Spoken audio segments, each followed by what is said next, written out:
Correcciones importantes en el oro esta semana, también correcciones importantes en el SP500, lo estamos viendo ahora mismo en pantalla, y correcciones en el Nasdaq. Además, la renta fija americana está subiendo. ¿Qué está pasando? Entiendo que necesitáis respuestas, para eso hacemos los análisis semanales. Y esta semana tenemos un análisis 360 que es importante. Vamos a ver el oro y qué podemos esperar a corto plazo según mi análisis. Veremos SP500, Nasdaq, veremos renta fija y también vamos a analizar varias empresas que nos han pedido los suscriptores. Y muy importante, esto es muy importante, los datos macroeconómicos están empezando a cambiar. Hoy no nos va a dar tiempo a hacer un vídeo sobre todos los datos macro, pero la semana que viene vamos a preparar un vídeo especial sobre datos macro de Estados Unidos porque se están empezando a debilitar. ¿Vale? Estamos viendo en pantalla ahora mismo el gráfico del oro en formato diario porque os quiero dar mi visión. Os quiero dar mi visión de a dónde creo que podríamos llegar a corto plazo, porque entiendo que necesitáis respuestas, ¿vale? Vamos allá. Si esto es una onda 1, 2 y 3, la corrección que estamos experimentando ahora podría ser la onda 4. Es decir, las ondas 4 suelen ser ondas complejas, en plan A, B, C, o hace una W, o hace una doble W, y luego la onda 5 es la que nos podría llevar a los 3000. Entonces, si esto se trata de una onda 4, ¿cuál es la corrección más probable desde el punto de vista del análisis técnico? Pues os voy a dibujar un recuadro para que lo veáis. Fijaros bien, los puntos más probables de corrección de la onda 4, esta es la 3, la que estoy dibujando ahora, la 4 es una corrección compleja, ¿vale? Los puntos más probables que se suelen tocar son el 38% y el 50%. Es decir, los niveles serían el 2815 y el 2770. Una llegada del oro a estas zonas y entonces, cuidado con esto, ver una estructura de vuelta, ya sabéis cómo son las estructuras de vuelta que me gustan a mí, por ejemplo, una llegada aquí y luego vemos una vela con un rabo muy largo y un martillo apuntando hacia arriba, podría indicar que este podría ser el suelo. Muy bien, voy a dibujar esta línea aquí y vamos a marcarlo como objetivo de corrección probable para la cotización del oro. De hecho, lo pongo aquí. Objetivo, corrección. Sé que va con acento, pero lo dejo así. ¿De acuerdo? Y a ver cómo evoluciona. Si la cotización del oro quiere seguir cayendo y nos cae por debajo de este nivel del 2700, esto indicará que el oro probablemente ha perdido el impulso, la fuerza del impulso alcista.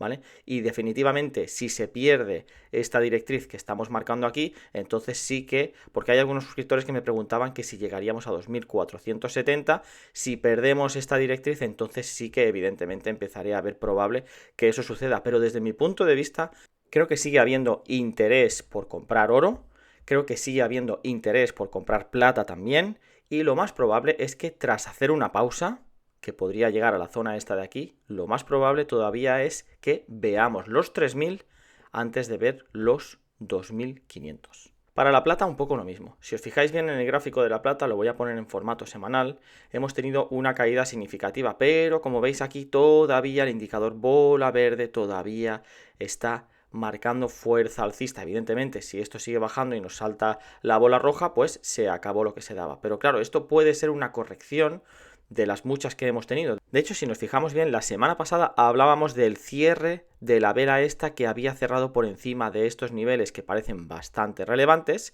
pero esta semana no hemos conseguido superar estos máximos que para mí era la condición que decía tocar estos máximos aunque fuera a nivel intradía haría saltar todos los stops y que la cotización de la plata se nos fuera a 35. Hemos fallado y lo que deberemos esperar es que mientras el oro no arranque con fuerza otra vez, la plata pocas probabilidades tiene de arrancar. Vamos a ver el SP500. El SP500 lo estamos viendo ahora mismo en formato semanal. A puntito ha estado de saltar la bola roja. La bola roja habría saltado si el SP500 hubiera tocado el 5808. Se ha quedado muy cerca, ¿vale? De hecho, se ha quedado en 5832. Apenas a 30 puntos de la zona esta de aquí. El SP500 está experimentando correcciones por la tecnología. Vamos a ver el Nasdaq. La tecnología sí ha saltado la bola roja, Fijaros bien, estamos viendo el Nasdaq ahora en formato semanal. Y el indicador de bola roja funciona muy bien, ¿eh? Hemos tenido caídas significativas de Nvidia durante la semana. Bueno, se ha recuperado un poquito, se ha recuperado el trozo este que estoy señalando aquí ahora, pero igualmente ha tenido caídas significativas. Y queráis o no, el sector de la tecnología está arrastrando al SP500. Tenéis que tener en cuenta que el SP500 tiene una gran ponderación de tecnología. Es decir, es un índice que es poco eficiente. Yo diría que es poco eficiente. De hecho, yo tengo exposición a varios sectores de Estados Unidos y a mí esta semana mi cartera no ha caído mucho, ha caído muy poquito. Sin embargo, si tuviera mucha exposición a la tecnología, mi cartera habría caído mucho y no ha sido el caso. El mercado de fondo no está cayendo todavía. Pero sí que tiene pinta que con el Nasdaq saltando la bola roja, que la acabamos de ver ahora, el SP500 también podría experimentar caídas. La pregunta que nos tenemos que hacer es ¿por qué está cayendo el SP500? Yo veo dos razones fundamentales. La primera es una razón técnica. Hemos subido mucho, hemos llegado a un techo de mercado y el SP500 necesita descansar, necesita corregir. ¿Significa esto que nos vayamos a ir a los infiernos? No, para nada. Yo creo que lo más probable es que el SP500 pueda hacer una corrección intermedia entre el 5 y el 15%. Ninguna locura, vamos a calcular cómo sería un 15%. Fijaros bien, un 15% nos llevaría a 5.200 para luego volver a arrancar. Es decir, yo espero un movimiento que se parezca a este que vivimos en julio y agosto del año pasado. Aunque este movimiento fue del 9%. 15% quizá es demasiado, pero sí que es verdad que parece que el SP500 quiere corregir para luego volver a arrancar, una vez haya corregido. Ya veremos cómo se desarrolla. El segundo motivo son los datos macro. Cuidado, los datos macroeconómicos de Estados Unidos están empezando a debilitarse. Pero tenemos que tener en cuenta una cosa, la narrativa del mercado todavía no ha cambiado. Será cuando la narrativa del mercado cambie cuando tendremos que ponernos muy alerta. ¿A qué me refiero con la narrativa del mercado? Me refiero a lo siguiente. Hasta ahora, malas noticias significan buenas noticias. ¿Qué quiere decir? Por ejemplo, si sale un dato de paro un poco alto, el mercado lo celebra porque cree que la Reserva Federal va a seguir bajando tipos, porque los tipos de interés en Estados Unidos están altos todavía y los inversores lo que quieren es apalancarse para meterle dinero a tope al S&P 500 y hacerlo subir a las nubes. ¿De acuerdo? Pero la narrativa ¿cuándo cambia? La narrativa cambia cuando el mercado recibe tantos datos macro, el paro aumenta, el consumo se debilita, no se venden casas, no se hacen pedidos de bienes duraderos, no se venden coches, entiendo que me seguís un poco, ¿no? Entonces, cuando recibe tantos datos malos, el mercado ya no reacciona bien a los datos malos, sino que reacciona mal a los datos malos y bien a los datos buenos.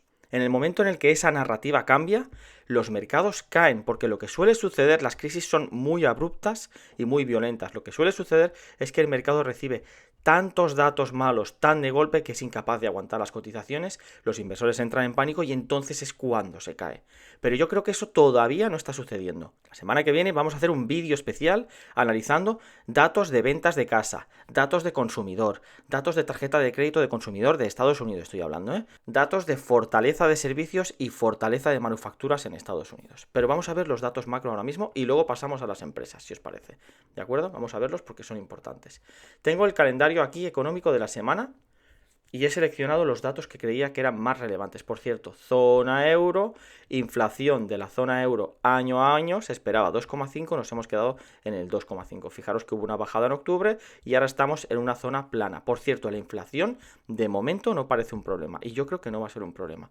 Estados Unidos, índice de manufacturas de la Reserva Federal de Dallas que mide el rendimiento del sector manufacturero en la zona de Texas.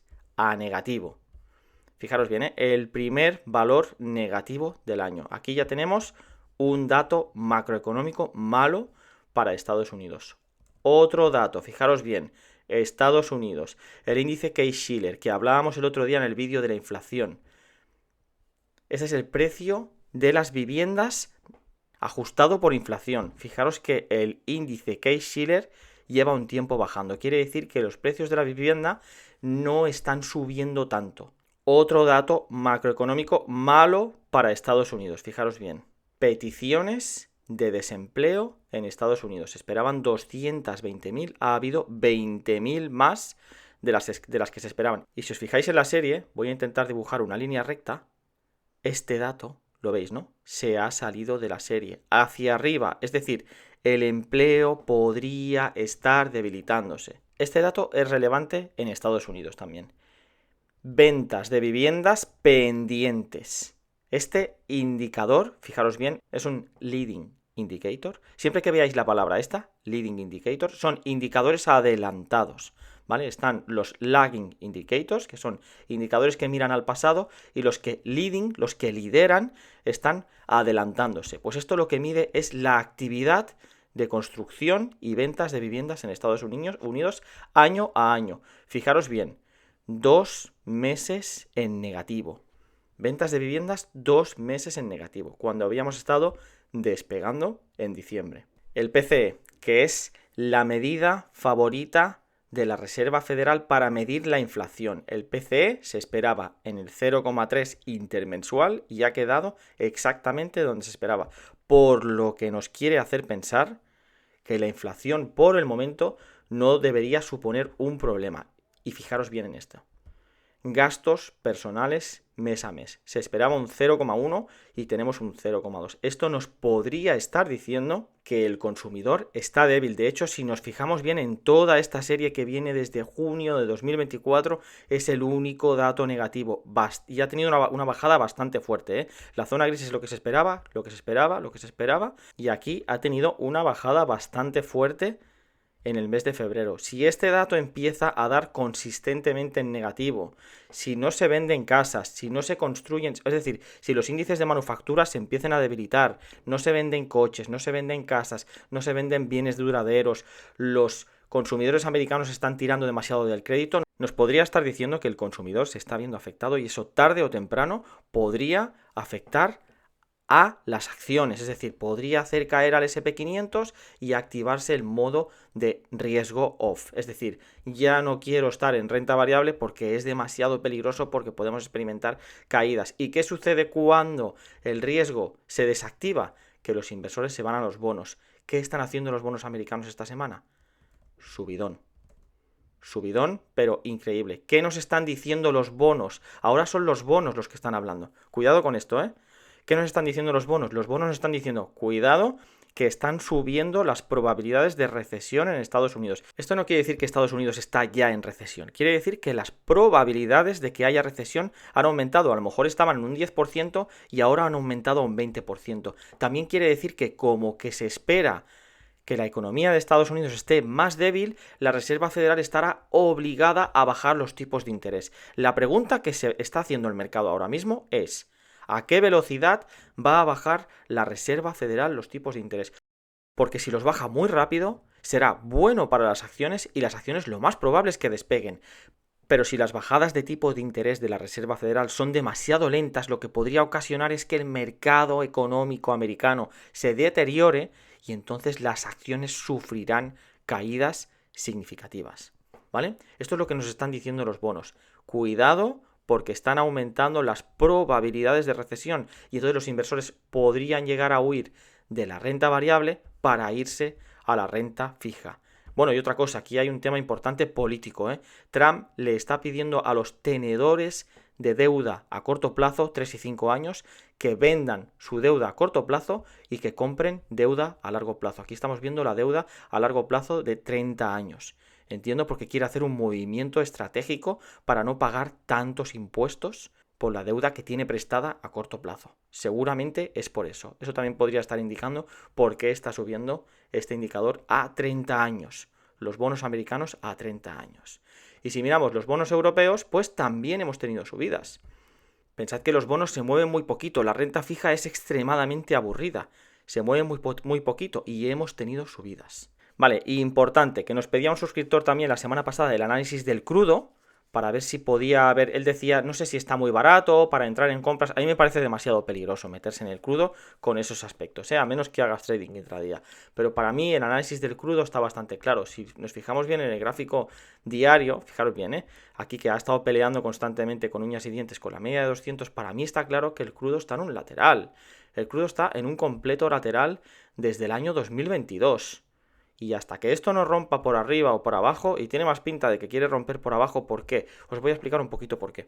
Porque si se hace finalmente efectiva la paz en Ucrania, todo el petróleo, toda la gasolina rusa que ahora mismo entra en Europa, pero por otros canales y un poquito más cara, lo que sucederá es que se levantarán esas restricciones y probablemente en el mercado haya más petróleo más barato. Y a Trump sabe perfectamente que el petróleo es un componente que forma la inflación y él está presionando para que se baje el precio del petróleo. Por lo tanto, yo comprar petróleo no lo veo acertado ahora mismo, primero porque vas contra lo que quiere Trump. Trump quiere un petróleo barato.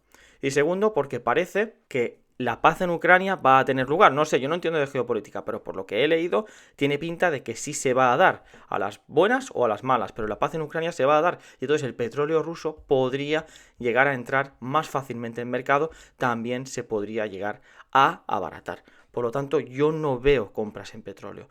Si os fijáis bien, está a punto, en nuestro indicador bola roja, bola verde, está a punto de saltar la bola roja. De hecho, no ha saltado probablemente por 0,5 puntos. Intentar ver si llega a la zona de 70 y entonces se produce una estructura de vuelta. Pero fijaros cómo engaña al petróleo. Es que el petróleo es un producto extremadamente complicado, fijaros bien, que se queda aquí, se te puede quedar tranquilamente en la zona esta de resistencia, se te queda 42 días, o sea, un mes y 27 días. Se te queda 42 días aquí que no te va a ninguna parte y el día que te rindes finalmente es cuando hace el tramo hacia arriba. Yo no lo veo. Yo personalmente es un producto no lo veo. O sea, es un producto que lo veo y lo miro para saber cómo va a estar este componente, cómo va a afectar este componente en la inflación y tiene pinta de que esta cotización se va a ir hacia abajo. Vamos a hacer una cosa. Ahora voy a pasar a ver varias empresas que nos han pedido los suscriptores, que van a ser Simple Goods, OCI, AMD y Repsol. Entonces, los que ya no tenéis interés en ver esas empresas, pues os agradecería mucho un like y que os suscribáis al canal porque os voy a seguir trayendo contenido como este. También me podéis pedir que os analice empresas. Y los que habéis pedido esas empresas, pues evidentemente os podéis quedar todos los que queráis, evidentemente, pero ya os lo digo para avanzar, ¿vale? Para que así no os hago perder el tiempo, digamos. Entonces, vamos a analizar las empresas y vamos a ir contando cosillas que he descubierto que son interesantes. Empezamos con esta. SMPL. La he mirado en Yahoo Finance. Vamos a verla. Para empezar, es una empresa que se dedica al consumo defensivo y entiendo que es una empaquetadora, por lo que estoy viendo aquí, ¿vale? Entiendo que es una empaquetadora. Cuando he visto los datos financieros, pues fijaros bien que bate expectativas, bate expectativas. Los analistas están neutrales, no estoy viendo super compra ni nada, están neutrales. Es una empresa que factura bastante y que genera beneficios, tiene beneficios netos, pero aquí ha habido algo que no me ha acabado de convencer y es que no paga dividendo. Y a mí las empresas que no son de grandísima capitalización no me convencen si no pagan dividendo. El gráfico está bastante bien, de hecho, ¿vale? Fijaros bien que ahora mismo acabo de poner el gráfico. Desde el año 2018 es un gráfico que está bien, es un gráfico de acumulación. Para mí la pega que tiene esta empresa es que no paga dividendo. Si al menos pagara un 3% de dividendo, me daría igual que se quedara en esta zona durante mucho tiempo, porque ese 3% se puede ir componiendo o luego cuando la encuentre más barata la vuelvo a comprar y voy equilibrando el precio y tengo un dividendo atractivo. Pero para mí una empresa que no paga dividendo no me termina de convencer y en cambio un dividendo muy bueno, pues puedo aceptar un gráfico que esté un poco más deteriorado. Bueno, ya sabéis que esto no es recomendación de compra ni de venta, si vuestro análisis os dice que es una buena empresa y que está bien, adelante. Yo no soy nadie para decirnos ni comprad ni vender. Vamos a ver la siguiente empresa, OCI. La tengo aquí en Yahoo Finance también, a ver si la podemos ver bien.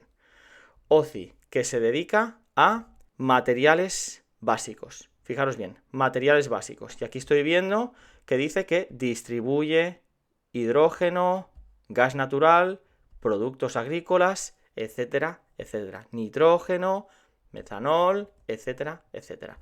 Bueno, esta empresa cuando la he visto no me ha acabado de convencer por los datos, fijaros bien, no está cumpliendo expectativas. En algunos de los últimos trimestres ha tenido pérdidas con todo lo que factura, pero tiene pérdidas y los beneficios netos aquí de la última barrita son demasiado pequeños, por lo tanto es una empresa que está teniendo pérdidas y los analistas se están saliendo del carro de recomendarla. Para mí son 3 alertas rojas de esta empresa, ¿vale? Cuando he mirado el dividendo, fijaros bien que tiene un dividendo muy muy atractivo, de un 6,57%, estas son empresas que tienen dividendos muy potentes, y si miramos la cotización, bueno, la cotización se está aguantando bastante.